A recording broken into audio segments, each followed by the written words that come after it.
just take up some of the points that were raised. I won't take up everything.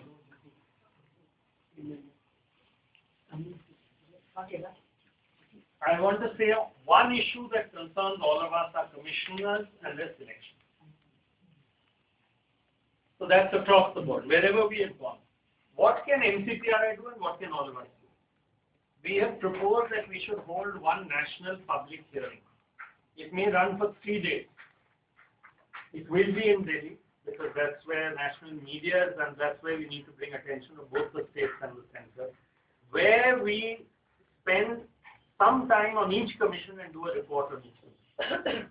And we bring up the problems A of selection, B of numbers of commissioners, selection including who they are taking and including their thing, of their pendencies and how much they have managed to do in terms of what is the total pendency.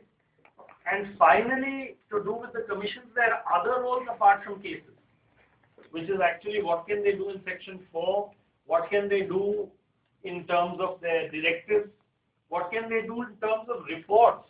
The only one who has the responsibility of deciding how many applications have been filed, how many have become first appeals, how many have become second appeals, how many penalties, how many have been complied with. That is all the job of the commission, which is supposed to give to the assembly. But in most cases, in most states, we find they have very, very poor reports. In some states, no reports have been submitted. So these 4 roles of the commission, we want to try and organize a national public hearing where maybe from each state 5 or 6 people will come. But before that, maybe in some states, 8 public hearings can be held. And that report can be brought in something. It can put pressure on the government of India, on the state governments and the commissions themselves.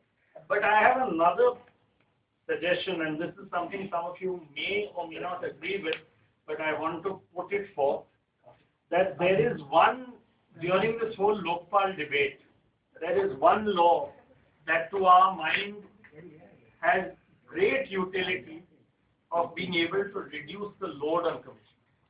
Because even if the commissions function very well, today the amount and quantum of load is going to make that waiting list longer and longer. And as that waiting list grows, the frustration. So one of the issues, of course, one of the suggestions has been to have additional commissioners. But one other thing is that many of the RTI applications are actually applications for redress of grievance. Because your grievance is not being registered, because your grievance is not being redressed, you are using RTI. And on RTI, another RTI. What has happened to my last RTI? And then what has happened to the action to be taken? And we are piling up RTIs because we have no other means to do it. My suggestion to all of you is please do read the grievance redress bill, which has gone to the standing committee. And it has not come out of the standing committee. 2 things that to my mind it would help greatly with. First thing is that grievances themselves will go towards grievance redress commission.